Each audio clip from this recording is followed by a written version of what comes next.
Ya, jadi kanker ini memang salah satu masalah kesehatan global yang eh,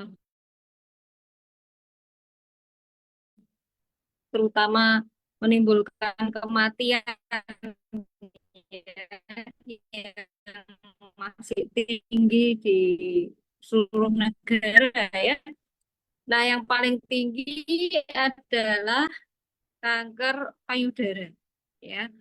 Kemudian diikuti oleh kanker rahim, lalu paru-paru. Sekarang ini bahkan kanker usus besar itu saya 10 tahun sudah terkena kanker ya. Lalu kanker hati dan banyak kanker yang lainnya. Next slide. Dan slide berikutnya,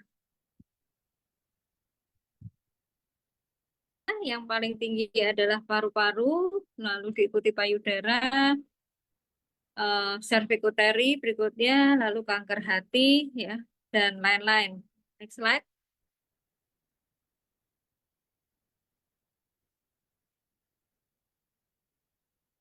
Nah, jadi apa sih kanker ya? Kita harus tahu istilah yang sering dikelirukan dengan kanker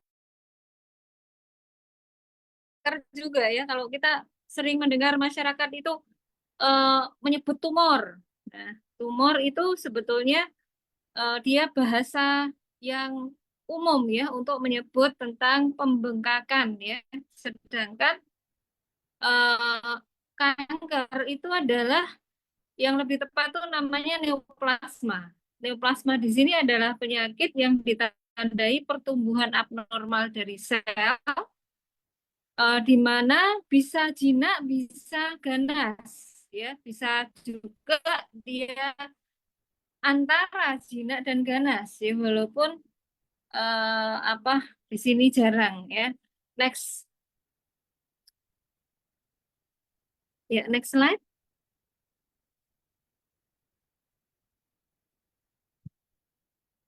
Nah, jadi eh, istilah yang tepat sebetulnya neoplasia ya. Neoplasia ini pertumbuhan baru ya, berasal dari neo yang berarti baru dan plasia berarti pertumbuhan atau pembelahan.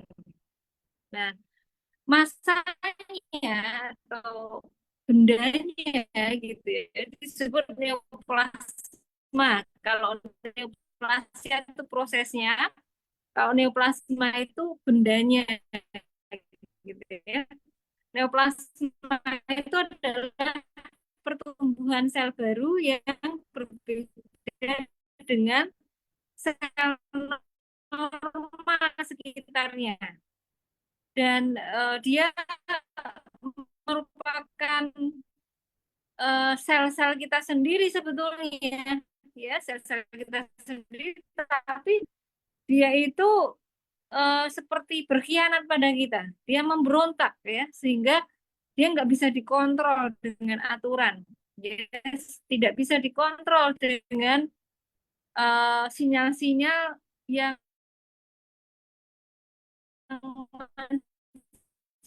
supresi atau menekan pertumbuhan.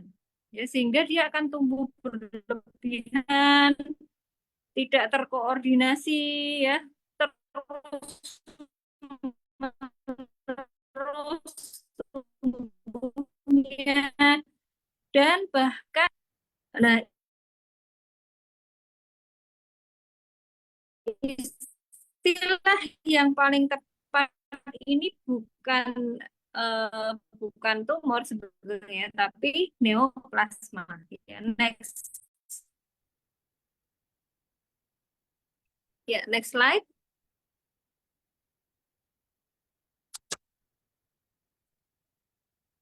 Slide selanjutnya bisa dilanjutkan. Slide selanjutnya, apakah bisa? Ya, nah jadi eh, saat itu ada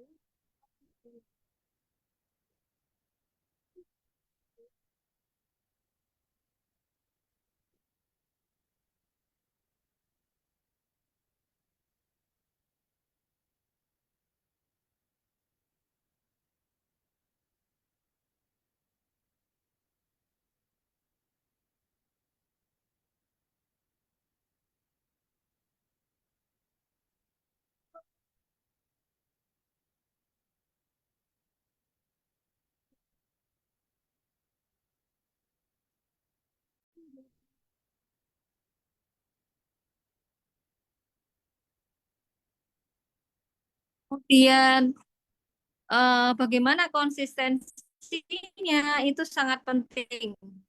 Kalau ada BAB kok warnanya merah segar ya, ada darahnya. Nah, itu kita harus curiga dia ada eh, perdarahan pada usus ya. Nah, lalu kalau BAB-nya itu seperti kotoran dari kambing, itu juga kita harus curiga bahwa itu ada kanker pada usus besar. Nah, lalu A-nya kalau ada pencernaan terganggu, ya, kemudian susah menelan. Nah, lalu S-nya kalau ada suara serak atau batuk yang tak sembuh-sembuh, ya, kita harus berobat ya karena harus berobat dan harus diketahui apa penyebabnya dengan melakukan ronsen dan sebagainya. Nah, lalu P-nya bila di payudara atau di tempat lain ada benjolan. Lalu A, ini andeng-andeng atau tai lalat ya. Terutama bila tai lalat itu bentuknya pinggirnya tidak beraturan, berwarna merah ya. Lalu mungkin ada eh, luka. Nah, itu kita harus hati-hati ya.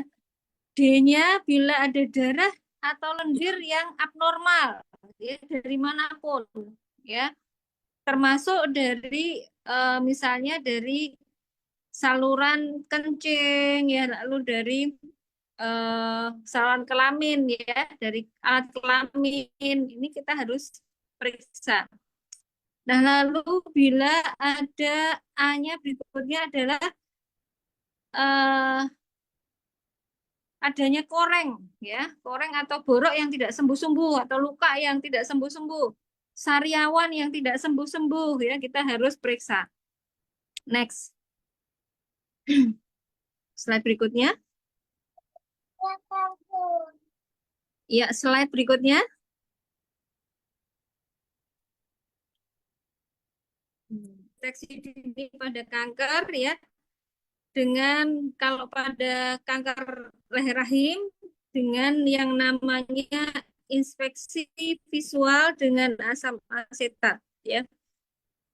Kemudian dengan periksa payudara sendiri atau sadari atau periksa payudara klinis ya, sadanis dengan USG, dengan mamografi ya. Kemudian periksa kulit sendiri atau sakuri. Kemudian periksa mulut sendiri atau samuri. Ya, next. Ya, slide berikutnya. Ya.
Suaranya hilang dok, maaf dok.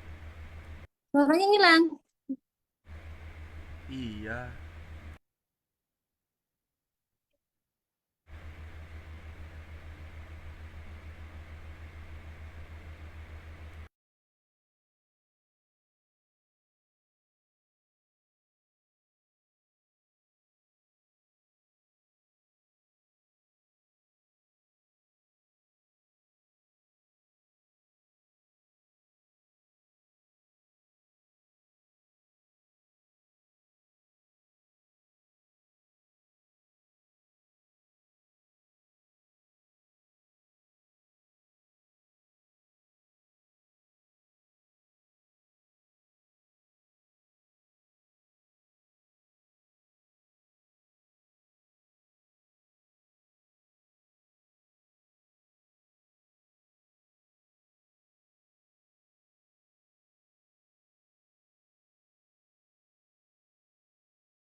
Pak, suara saya terdengar?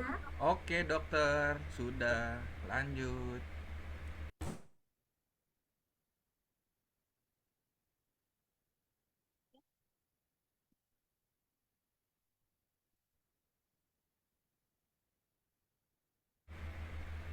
Loh, hilang lagi dok suaranya dok. Bisa. Nah, ini ada nih. Ya, slide berikutnya.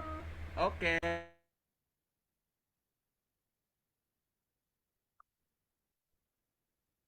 Nah, semakin dini semakin baik ya prognosisnya. Karena kalau kanker itu didiagnosis pada stadium awal,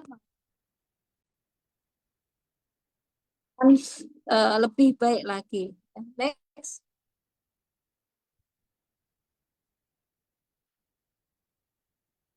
slide.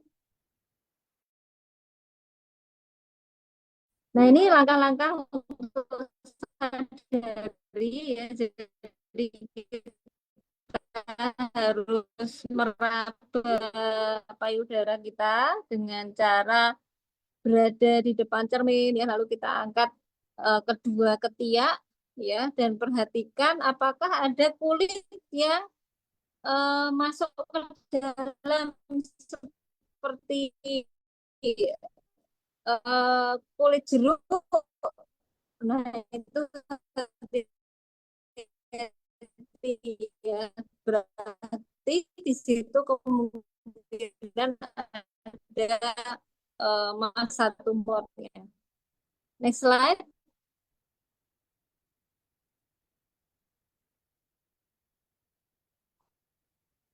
Next slide berikutnya.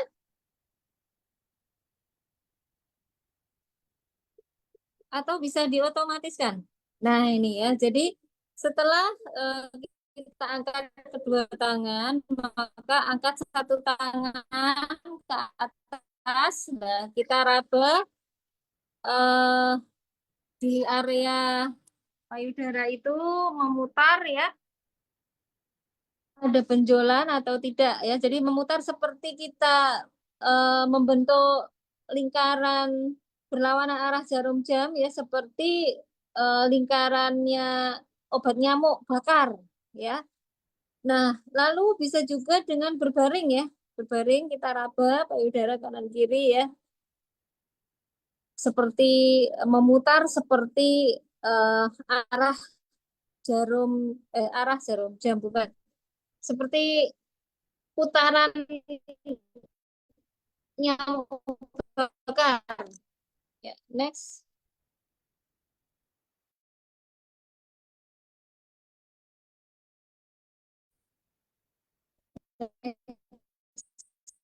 slide.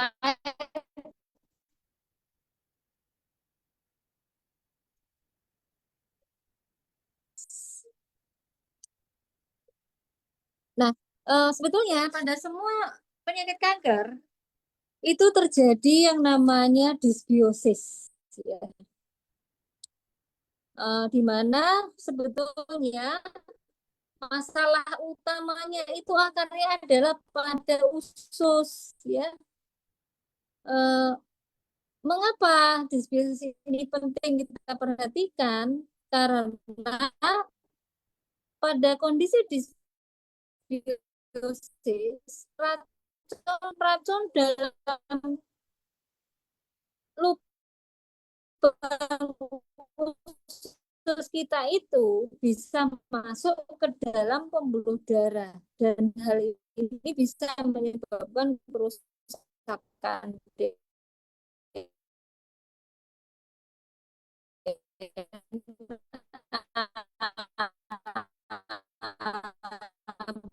bisa menyebabkan peningkatan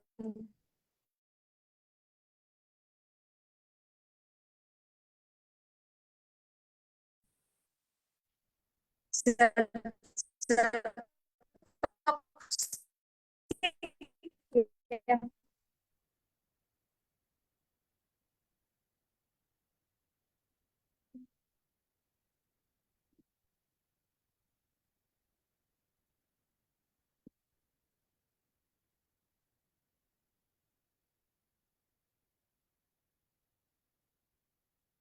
Nah, yang perlu perlu kita perhatikan juga dalam perkembangan penyakit kanker adalah bagaimana percepatan dari pertumbuhan, ya, di mana percepatan pertumbuhan kanker itu dipengaruhi oleh banyak faktor, ya. Usia, ya, jenis kelamin,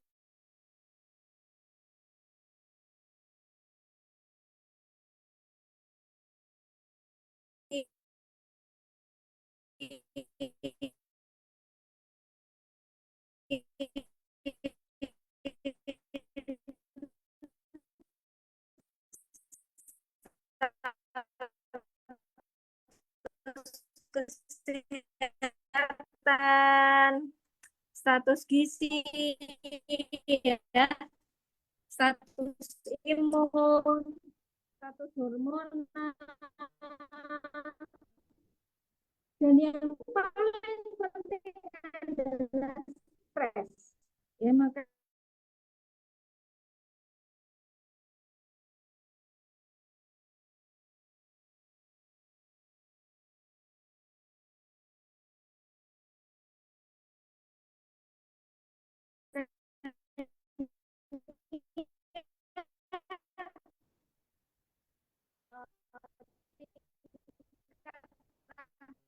agresivitas dari morfologisnya,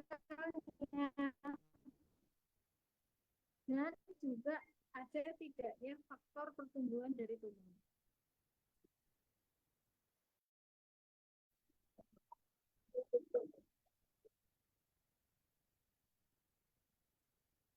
Slide berikutnya. Nah, eh, antara host dengan sel kanker itu, kalau dia lokasinya tadi berada di otak misalnya, maka akhirnya terjadi gangguan karena efek desak ruang ini yang berbahaya. Jadi walaupun dia jinak, tapi kalau dia berada di otak, maka dia akan mengganggu uh, otak, ya. Jadi bisa menimbulkan cedera dan lain-lain. Sedangkan kalau kanker, dia punya kemampuan menginvasi, ya, dan dia bisa merusak jaringan di sekitarnya, dan ini akan menyebabkan banyak komplikasi. Dokter, maaf dok. Suaranya kecil dok.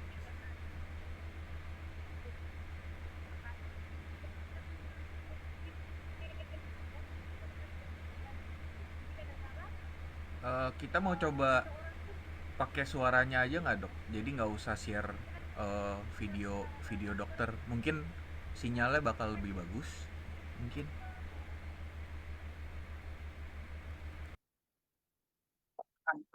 Gimana? Nah, Suaranya kecil ya? Kok aneh ya? iya. Nah, ini udah jelas, Dok. Oh, Sudah sebentar. sudah jelas ini. Ini sudah saya polkan nih suara saya tuh. Iya, mungkin sinyal ya, Dok ya, sinyal dokter. Suaranya apakah bisa terdengar sekarang? Aman, Dok. Oh ya ya. Ah, Oke, ya, slide-nya yang di ya sini ya, siap. Dok ya. Masih. Ya, next slide. Oke, Dok. Ya, ini sudah. Ya, karena saya nih kebetulan di lokasi yang mungkin sinyalnya nggak bagus. Nah, ini efek lokal ya. Jadi, misalnya di otak ada tumor jinak gitu ya. Ini jinak sebetulnya. Tapi karena dia mendesak dari kelenjar yang berfungsi sangat vital, ya di sini ada kelenjar pituitari, itu akhirnya tumor jinak ini dia merusak sekitarnya dan menimbulkan rasa nyeri. Ya kadang-kadang orang yang nggak tahan itu nyerinya, ya. Lalu juga kalau misalnya itu ada pada lubang-lubang, misalnya pada pada tenggorokan atau pada usus, maka dia bisa terjadi gejala-gejala penyumbatan. Ya, kadang-kala akhirnya orang itu meninggal justru karena sumbatan. Ya, misalnya kalau di kerongkongan dia sulit menelan, ya, lalu di usus dia bisa menyebabkan eh, obstruksi pada usus yang harus menimbulkan efek pembedahan yang dia harus segera ya kalau dia ada obstruksi pada usus. Bisa menimbulkan sesak napas, bisa menimbulkan batuk darah ya kadang-kadang akhirnya orang itu meninggal karena sesak napasnya ya. Lalu pada otak bisa menimbulkan gangguan saraf sehingga akhirnya dia lumpuh ya, meningkatkan tekanan intrakranial yang bersifat gawat darurat dan harus segera dioperasi ya. Bahkan kadangkala mempengaruhi kepribadian ya. Jadi eh, jangan merasa marah kalau ada keluarga kita yang berita kanker, dia sering marah atau kepribadiannya menjadi aneh ya karena orang yang berita kanker terutama pada otak pasti akan terpengaruh ya. Kepribadiannya akan berubah ya, kadang-kadang dia mudah marah atau dia punya kepribadian yang aneh. Next slide. Slide berikutnya ya. Nah, lalu efek sistemik ya, efek sistemik ini bisa menimbulkan nafsu makan turun ya, mudah lelah, terasa gampang lelah, yang lelahnya itu tidak bisa diobati dengan hanya sekedar istirahat ya. Lalu berat badannya turun ya, kadang-kadang dia ngerasa bajunya kok kelonggaran ya gitu ya. Lalu dia jadi kurus kering ya, kakeksia namanya. Kadang-kadang demam, nggak tahu penyebabnya apa, keringat malam ya, keluar keringat malam, dan ada sindroma paraneoplastik namanya ya. Sindroma paraneoplastik ini bisa berupa gejala-gejala yang berkaitan dengan hormon yang dikeluarkan oleh kanker ya. Next slide. Nah, kanker itu bisa menyebar dengan kemampuannya menginvasi eh, secara lokal dan juga pada organ yang jauh ya. Nah, tanda-tanda invasi dan metastasis itu ada dua tahap, di mana dia akan menginvasi jaringan ikat, lalu yang kedua dia akan menyebar melalui pembuluh darah dan dia kadangkala menyukai organ tertentu ya. Jadi kadangkala kanker payudara itu lebih suka menyebarnya ke paru-paru misalnya ya atau ke tulang ya. Kanker prostat juga demikian. Dia lebih suka ke tulang ya, ke paru-paru gitu ya. Next slide. Nah, jadi metastasis itu artinya apa? Metastasis itu adalah penyebaran jauh ya, di mana eh, sel tumor itu bisa lepas ya, lalu dia masuk ke pembuluh darah, ke pembuluh limfe, ke rongga-rongga di seluruh rongga tubuh ya, termasuk misalnya ke rongga perut, kemudian ke rongga antara paru ya, bahkan dia bisa nempel langsung ya, misalnya sebenarnya itu di ovarium, dia bisa nempel di usus, bisa nempel di kandung kemih ya. Dan dia suka tumbuh di lingkungan yang memungkinkan sel tumor itu tumbuh. Ya, misalnya lingkungan yang asam, ya, lingkungan yang kekurangan oksigen itu dia suka ya. Next slide. Nah, penanganan penyakit kanker itu sangat-sangat kompleks ya. Jadi apalagi kalau dia sudah metastasis, maka tidak cukup dia hanya curative care ya.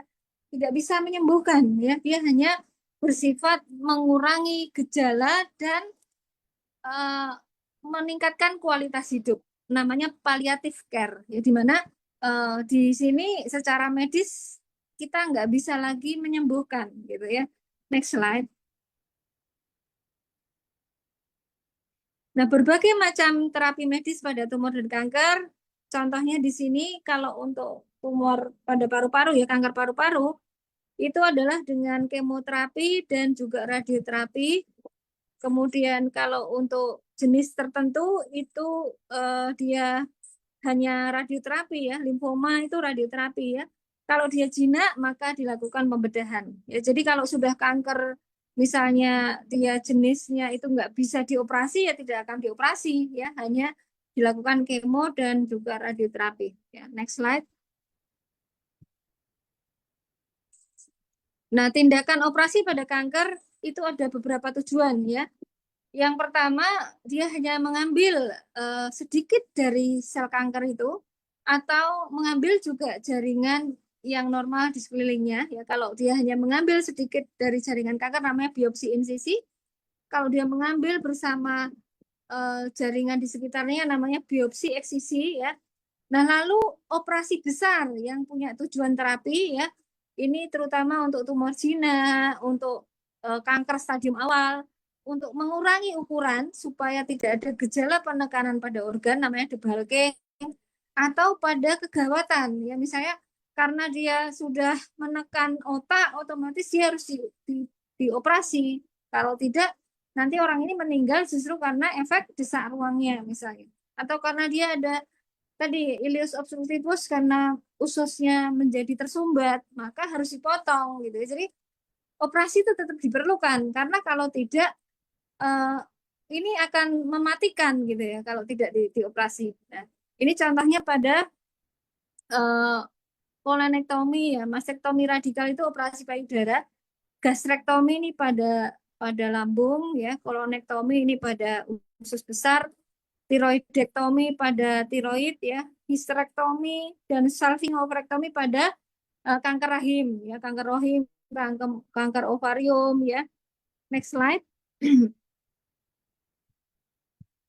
Nah, untuk terapi medis kita tidak bisa eh, menyangkal ya bahwa ada efek sampingnya ya di mana efek samping dari terapi medis itu tentunya akan mempengaruhi seluruh tubuh termasuk sel-sel yang ada di darah ya contohnya sel darah putih akan menurun ya sel darah merah menurun platelet bisa menurun bisa meningkat ya kemudian kadang-kala ada mual ya karena obstruksi ya, lalu ada diare, mungkin juga ada sariawan, mulutnya kering dan sebagainya ya. Next slide.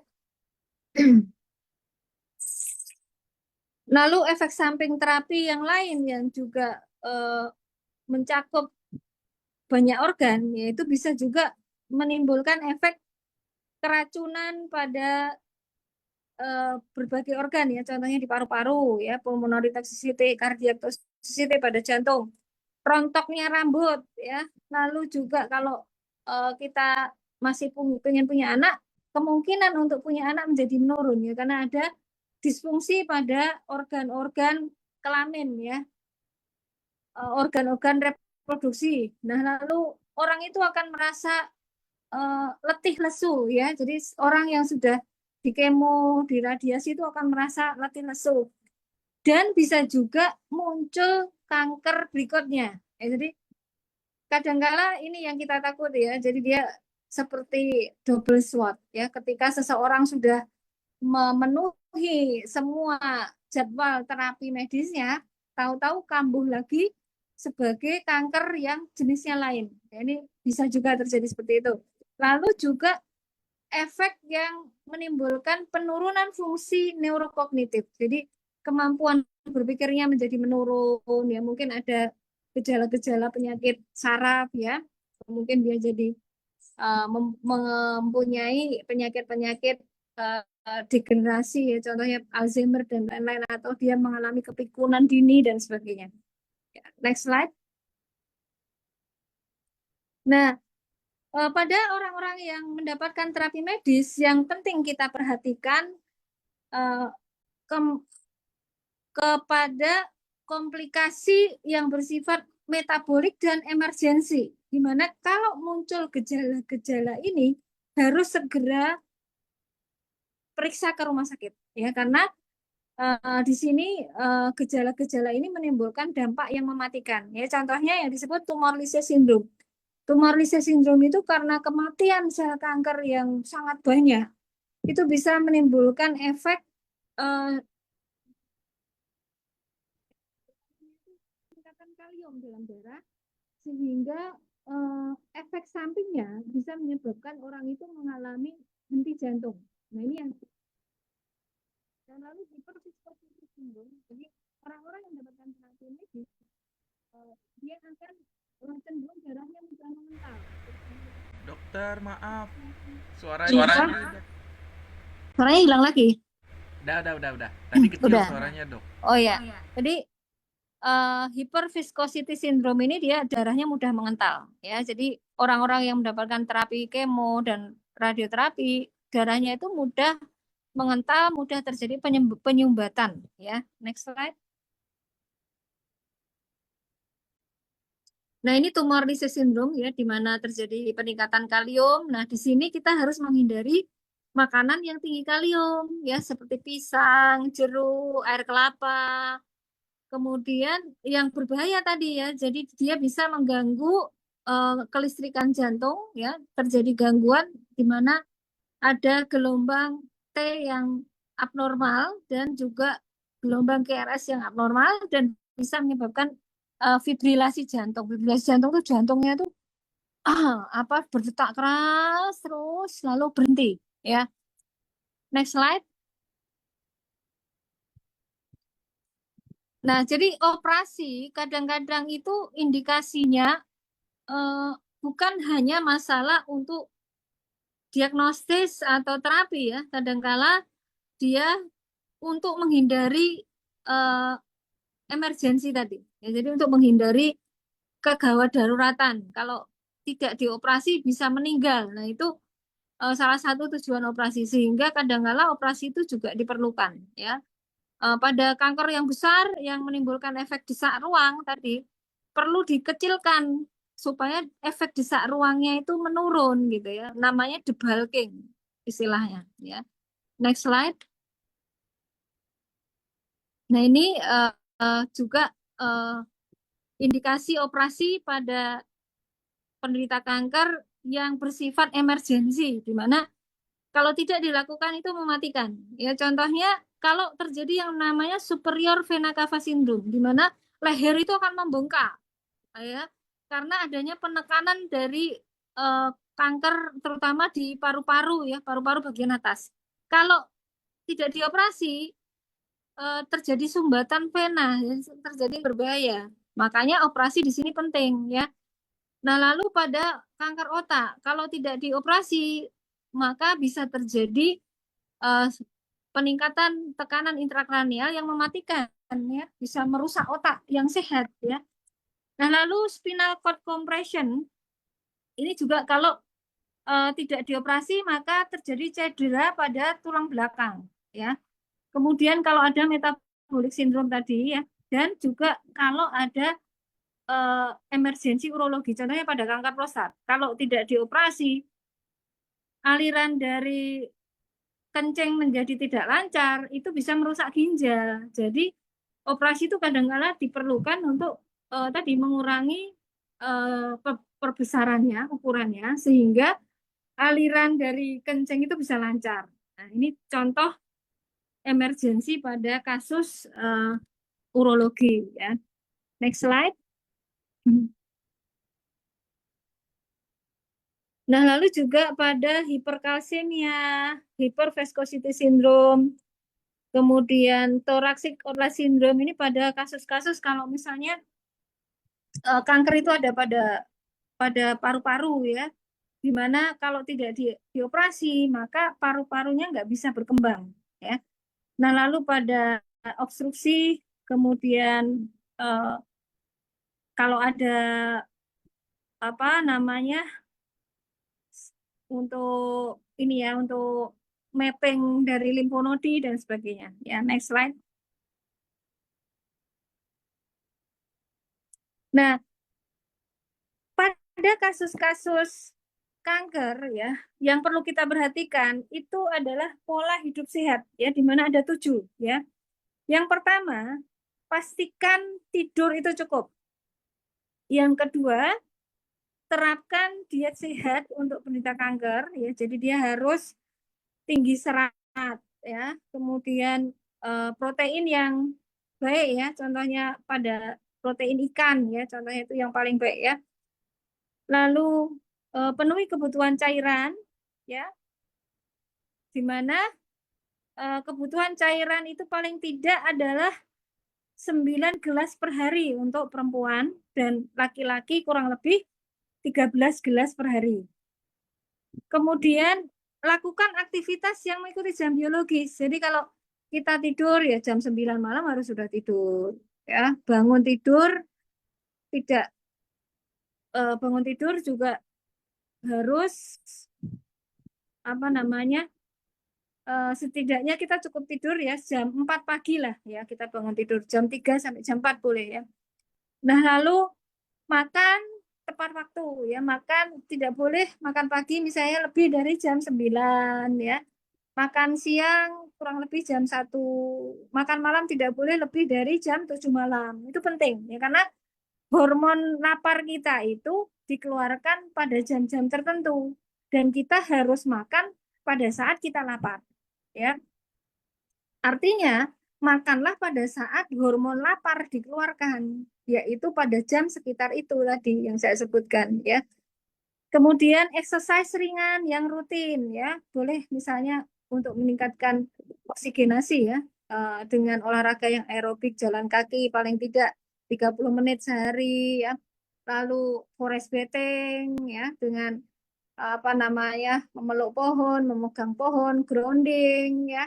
Kemudian Tai Chi itu juga bagus ya. Tai Chi itu olah napas ya. Dia meningkatkan asupan oksigen dan juga apa menstimulasi saraf ya. Lalu manajemen stres ya. Manajemen stres ini sangat penting.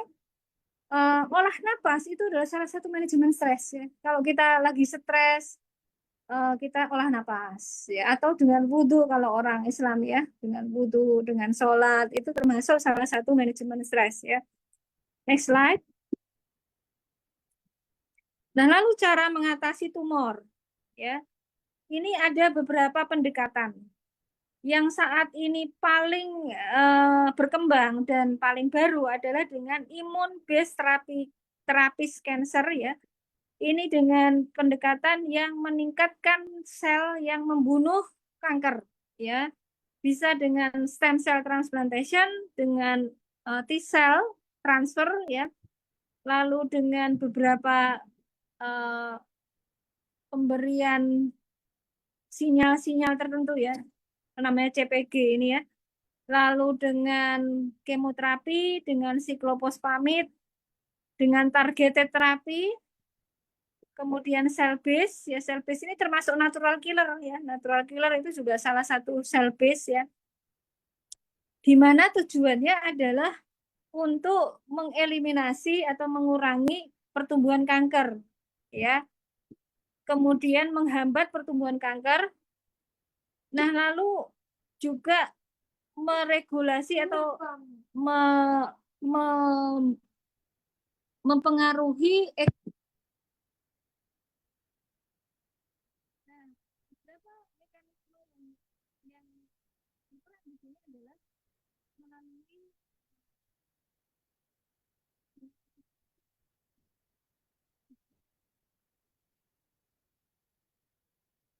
kemudian mempengaruhi metabolisme, kemudian dengan peradangan ya. Nah, Dengan modulasi bakteri, contohnya adalah dengan probiotik, ya, lalu dengan kalau probiotik tidak bisa dengan fekal mikrobial transplant, ya, jadi transplantasi satu ekosistem mikrobiom dari usus, ya, lalu juga dengan beberapa jenis vaksin, ya, kemudian dengan cara prebiotik dan simbiotik, ya. Ada juga yang memberikan antibiotik, ya, walaupun antibiotiknya ini yang spesifik terhadap bakteri yang dianggap dominan, ya. Next slide.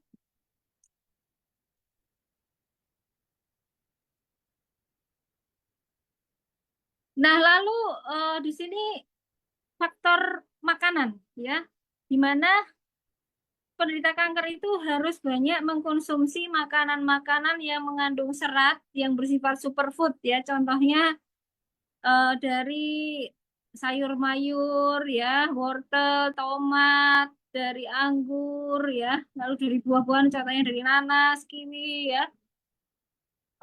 Kemudian dari produk-produk berbasis susu, ya, dari susu yang dibuat yogurt terutama, ya, probiotik tertentu, ya.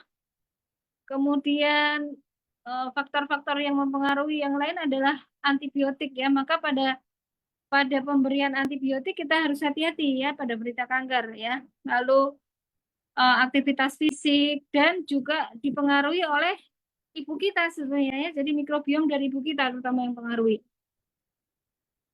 Nah, gimana kalau ini kita kelola dengan baik mikrobiom kita, maka yang terjadi adalah peningkatan SCFA, ya, lalu peningkatan natural purin nucleoside dan bakteriosin, ya, di mana di situ terutama bakteri yang berpengaruh adalah golongan Bifidobacterium dan Lactococcus lactis, ya, di mana kedua bakteri ini juga ada di dalam probiotik yang digunakan pada usukusi dan subarasi, ya. Jadi usukusi dan subarasi itu mengandung bukan hanya Bifidobacterium, ya kan, tapi juga marin probiotik, salah satunya adalah Lactococcus lactis, ya.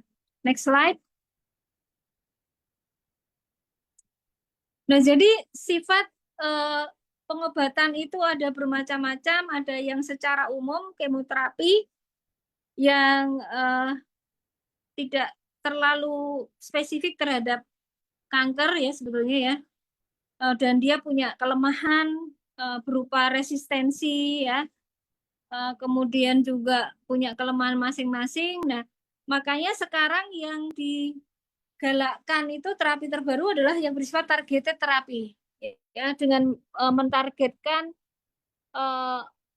gen tertentu, ya, menggunakan antibody, ya, atau dengan gut homeostasis restoration, ya, dengan prebiotik, probiotik dan juga polifenol, ya. Nah, next slide.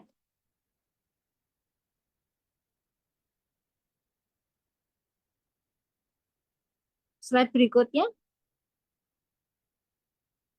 Nah, pengaturan pola makan ini sangat penting, ya, bukan hanya pada kanker payudara, ya, di mana tujuan pengaturan makanan pada penderita kanker adalah untuk mencapai dan mempertahankan status gizi optimal, ya, karena tadi, ya, orang penderita kanker itu dia akan mengalami kakeksia, malnutrisi, ya, maka kita harus memberikan makanan yang seimbang sesuai kondisi penyakit dan daya terima pasien, mencegah dan menghambat penurunan berat badan, mengurangi rasa mual, muntah, dan diare, dan mengupayakan perubahan sikap dan perilaku sehat terhadap makanan, ya. Jadi makanannya harus sehat, harus kaya serat tadi, ya. Next slide. Nah, ini syarat diet terutama pada kanker payudara, ya, di mana di sini energinya harus tinggi, ya, karena ada penurunan berat badan, ya. Lalu proteinnya tinggi, yaitu sekitar 1 sampai 1,5 gram. Lemaknya sedang, cukup karbohidrat kompleks. Jadi di sini karbohidratnya harus karbohidrat kompleks. Ya, misalnya apa? ubi, pilihlah ubi kuning atau ubi ungu ya, lalu jagung daripada misalnya beras putih ya. Kalau beras ya beras merah, beras hitam, beras coklat ya atau campuran ya. Kemudian yang masih mengandung vitamin dan mineral. Jadi kalau masak pun juga kita jangan terlalu lama ya supaya vitamin dan mineral tidak rusak. Makanan harus tinggi serat dan organik ya. Makanan harus ramah terhadap probiotik atau kaya dengan probiotik. Ya, next slide.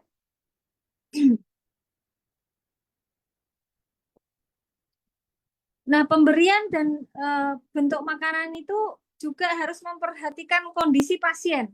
Ya, apakah pasien itu mampu makan makanan padat atau dia hanya mampu makan makanan cair? Ya, kalau pada orang yang sulit menelan, otomatis nggak bisa kita kasih makanan padat, ya sehingga di sini makanannya harus cair, ya makanya seperti usuk usi dan suberas itu cocok ya karena kan dia bentuknya serbuk, bisa dicampur dengan air, bisa dimasukkan melalui NGT, melalui apa namanya selang ya, selang yang masuk dari hidung ke lambung ya. Jadi dia bisa diberikan kepada pasien-pasien yang dia stadiumnya sudah sangat sangat advance, yang dia tidak bisa lagi makan makan makanan padat ya. Dan ada kondisi-kondisi di mana pasien itu benar-benar nggak bisa makan. Ya, jadi kita harus eh,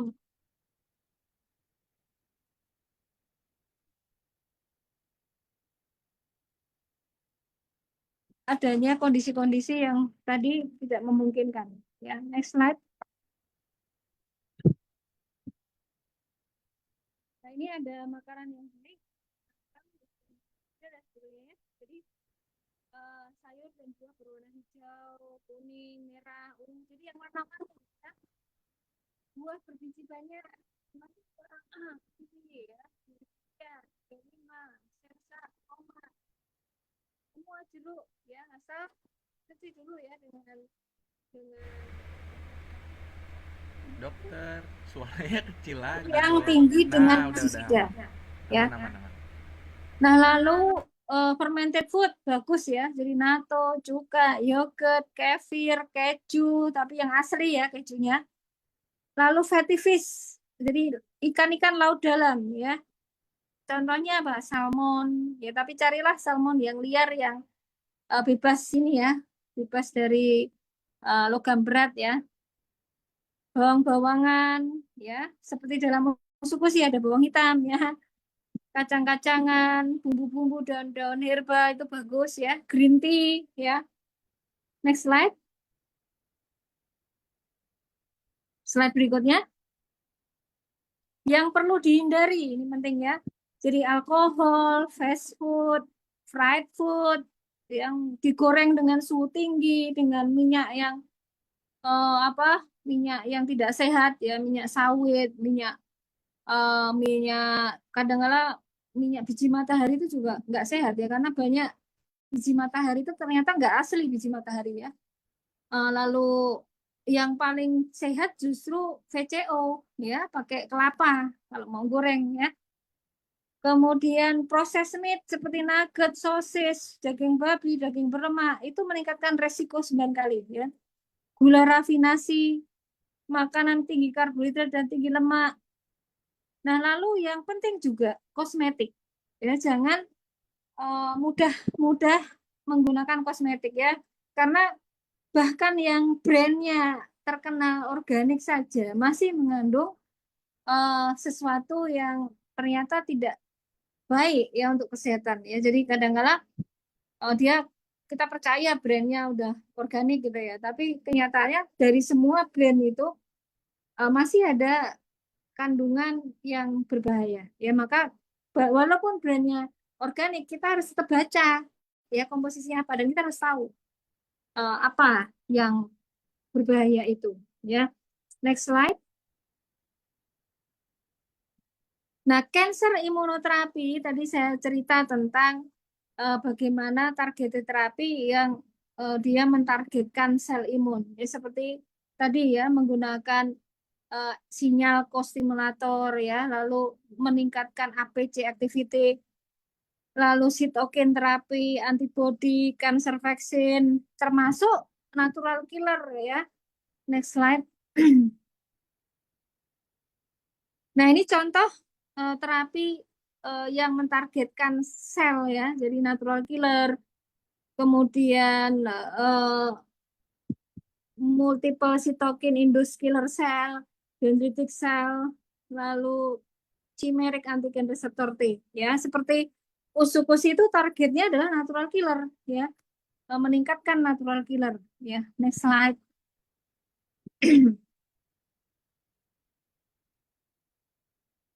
Nah, bagaimana memilih probiotik yang baik? Probiotik yang baik itu dicantumkan bakterinya itu apa? Ya, seperti dalam usukusi kan dicantumkan Bifidobacterium longum, lalu ada Lactobacillus speciosa, ada Lactococcus lactis ya, dan dia harus sudah terbukti aman dikonsumsi ya, tidak mengandung patogen, tidak ada bakteri yang mengandung antibiotik resisten gen ya. Kemudian juga dia harus tahan dari asam lambung ya. Makanya dalam usukusi itu pengemasannya dia dilapisi liposom ya, supaya dia targetnya di usus itu saat dia melewati lambung dia tidak rusak ya. Dia harus stabil dalam processing dan storage ya. Jadi yang paling stabil dari probiotik itu adalah bentuk serbuk ya, karena kalau bentuknya dia seperti yogurt gitu-gitu ya, cair gitu kan, harus melalui ini ya, suhu tertentu ya, -4 ya, maka harus di kulkas ya. Beberapa produk itu kalau kita lihat dari produk yogurt itu kan harus di kulkas ya. Next slide. Nah, contoh pada usukusi di sini kita punya kombinasi dari peptida dari uh, salmon DNA ya, karena tadi kan penderita kanker membutuhkan uh, protein yang tinggi. Nah, di sini yang kita pakai adalah nanopeptida. Kenapa nanopeptida? Dengan ukuran nanopeptida, seburuk apapun usus kita, peptida ini tetap bisa masuk ke dalam sel, ya. Nah, lalu bakteri di sini kita perhatikan ada Lactococcus lactis, ada lactic acid bacteria, dan Bifidobacterium longum. Kemudian di sini juga ada serat dari fukoidan, kombu fukoidan dari ganggang laut ya. Lalu ada buah berbiji banyaknya yaitu kiwi, kemudian resveratrol dari anggur, lalu ada ekstrak dari nanas, kemudian ada garlic ya. Jadi ini lebih bagus dari bawang putih yang fresh ya, karena kandungan alisinnya itu 60 kali lipat ya. Lalu juga ada antioksidan seperti L-glucogen, vitamin D, dan juga kolagen dari ikan. Ya.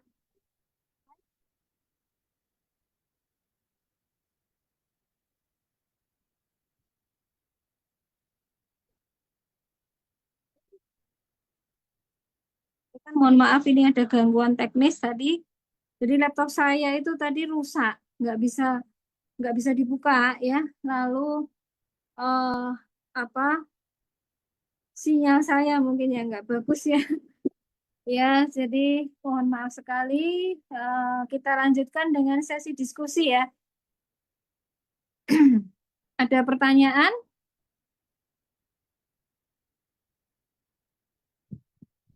Ya, ini manfaat dari fukoidan ya. Jadi dia bersifat anti kanker. Kemudian dia targeted ya. Dia mentargetkan ligand 4p selectin reseptor on cancer cell. Lalu dia bersifat nanosistem complex cancer cell. Ya. Dan dia juga dimanfaatkan untuk coating material untuk instansi anti-cancer activity. Fukoidan itu memang bersifat targeted terapi. Next slide. Nah, ini manfaat fukoidan untuk penderita kanker.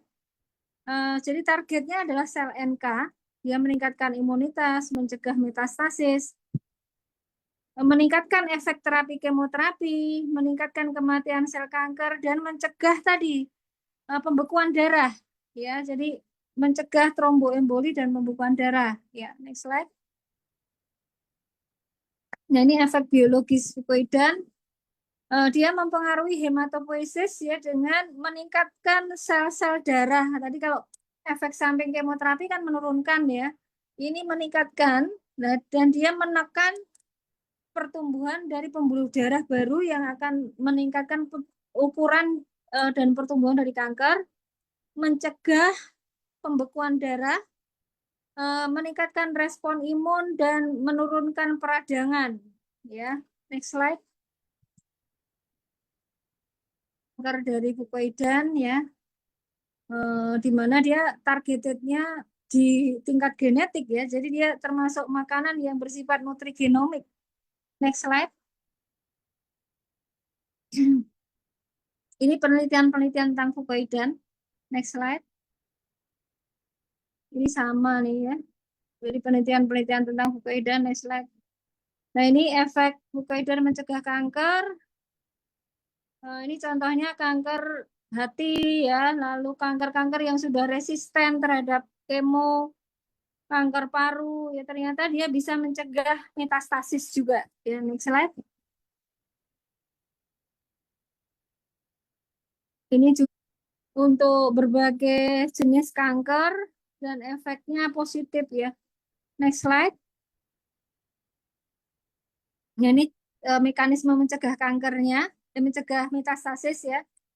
Jadi dia menghambat proses metastasis melalui beberapa mekanisme, mempengaruhi eh, apa ini ya proses namanya ini proses dari matriks ekstraseluler transformation ya. Kemudian mengubah aksesinya jalur pertumbuhan, ya menghambat enzim MMPS ya, yang dia mempercepat metastasis ya. Nah, next slide. Ini mekanisme fukoidan mencegah metastasis. Next slide.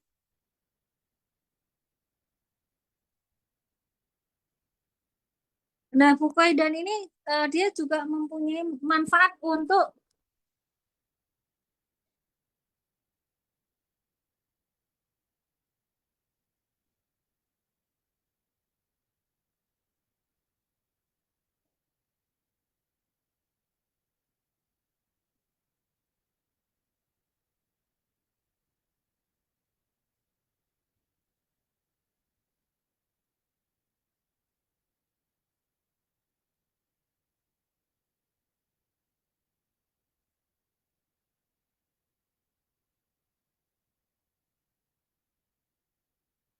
slide berikutnya. Nah, kenapa sih produk-produk AFC ini menggunakan marine natural product? Ya, karena marine natural product itu merupakan salah satu kandidat yang sangat-sangat potensial ya untuk terutama menyehatkan gut-brain axis ya. Dia bersifat neuroproteksi juga ya, sehingga tadi mampu mengurangi efek samping dari kemoterapi. Sehingga kalau ini diberikan dikombinasi dengan terapi medis pun justru ini akan bersifat apa? Sinergi. Dia akan mengurangi efek samping ya. Next slide. Nah, ini kiwi ya, jadi manfaat pada eh, jantung, pada pembuluh darah ya, dia mampu eh, membantu juga pencernaan ya, memproteksi DNA kita ya. Kemudian eh, bagus untuk orang-orang obesitas ya, kemudian membersihkan racun, kemudian juga untuk mata juga bagus ya, dan untuk kanker juga bagus, dan dia paling penting lagi adalah menciptakan imunitas yang bersifat alkali, karena tadi kanker bersifat dia suka dengan asam. Nah, maka makan kiwi salah satu manfaatnya adalah dia akan meningkatkan alkalinisasi pada tubuh kita. Ya, jadi dia akan menciptakan pH yang alkali ya. Next slide. Nah, lalu manfaat dari eh, nanas ya, dia membantu tadi terutama pada orang yang punya efek samping, misalnya mukosanya jadi kering ya, mukosa pada mata, mukosa pada mulut ya, mengurangi peradangan ya, terutama pada sendi dan pada otot, meningkatkan imunitas, memperbaiki sirkulasi darah, mempercepat penyembuhan luka ya, mengurangi demensia dan penurunan neurokognisi, dan juga memproteksi dari artritis, kanker dan juga penyakit jantung ya. Next slide. Nah, ini contoh penggunaan jus nanas pada kanker ovarium ya dan juga kanker usus besar ya. Next slide.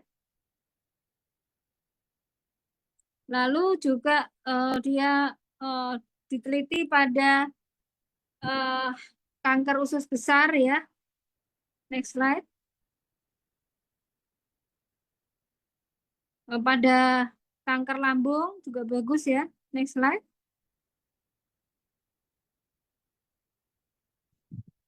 Nah, jadi efikasi dari pemberian probiotik itu dilihat dari kemampuannya bertahan hidup di saluran cerna, kemudian metode pemberiannya, ya kalau dia bersama susu dalam bentuk yogurt, maka dia akan mempengaruhi kemampuan bakteri hidup. Lalu juga tergantung dari jenis spesies dan genus yang mempengaruhi imunitas dan fungsi tubuh. Dan ini juga dipengaruhi oleh kondisi atau derajat penyakit ya. Kemudian usia dari pasien ya. Orang yang sudah tua tentunya dia efeknya juga kurang ya, efektivitasnya. Lalu single spesies atau multispesies juga mempengaruhi efektivitas. Durasi atau lama pemberian mempengaruhi, dan minimal pemakaian agar optimal itu adalah 8 minggu. Ya, jadi kalau kita merasa kok belum ada efeknya ya, Dok. Nah, berapa lama kita konsumsi ya? Eh, supaya bisa berefek itu paling tidak kita konsisten 8 minggu kita konsumsi terus-menerus ya. Baru efeknya itu akan sangat sangat sangat signifikan ya. Next slide. Ini sudah selesai ya ini referensinya. Oke, kita lanjutkan sesi diskusinya. Ada pertanyaan tentang dosis ya. Jadi, dosis kalau untuk kanker itu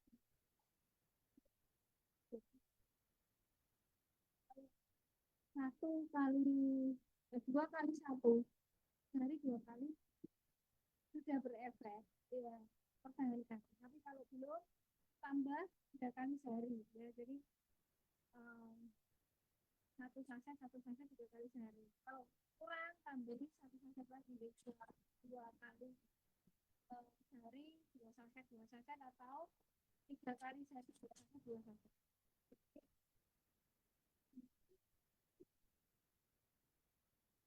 Kondisi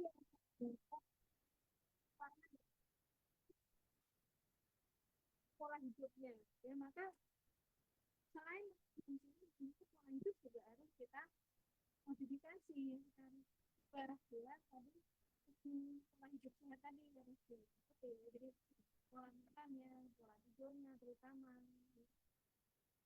manajemen stres ya.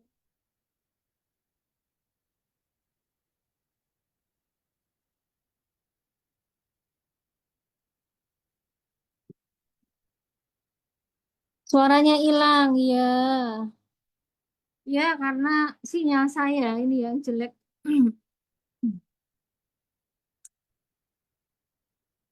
Efektivitas kemoterapi untuk meningkatkan kemoterapi yang mana dulu ya, karena kemoterapi itu ada yang targeted, ada yang tidak ya. Kalau kemoterapi itu targeted dan mentargetkan sel natural killer, tentu dia akan meningkatkan natural killer. Tapi kan ini kita harus tahu dulu jenis kemoterapi yang mana?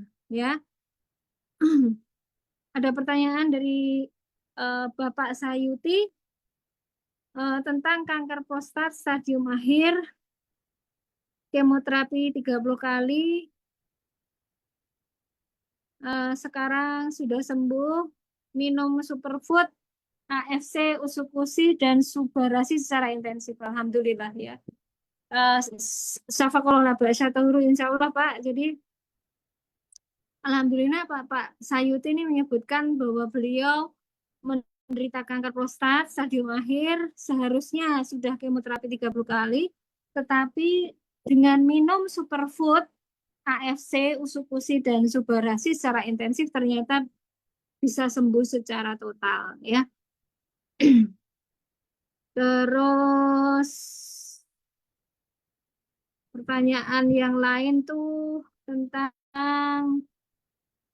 yang menjaga pH tadi kiwi ya. Jadi di usukusi juga ada kiwinya. Kemudian ada juga baking soda. Ya, baking soda itu cari baking soda yang food grade.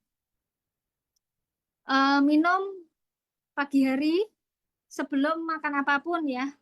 Bangun tidur, air hangat, kasih 1 sendok teh baking soda. Itu insya Allah bisa membantu. Ya, ya tadi sudah saya sampaikan tentang dosis ya, Ibu Maria, bahwa kita harus menyesuaikan dosis itu sesuai dengan reaksi dari masing-masing individu, mulai dari dosis yang paling kecil 2 kali sehari, ya. Iya. Untuk limfoma Hodgkin juga sama ya, Pak. Jadi mulai dosis yang paling kecil ya. Ya mungkin itu yang bisa saya sampaikan karena waktu sudah menunjukkan jam 16.39 ya. Saya mohon izin untuk menutup webinar kali ini. Semoga nanti kita bisa bertemu lagi pada webinar berikutnya dengan materi-materi yang menarik tentunya, dan selamat berakhir pekan. Jangan lupa bahagia ya. Assalamualaikum warahmatullahi wabarakatuh.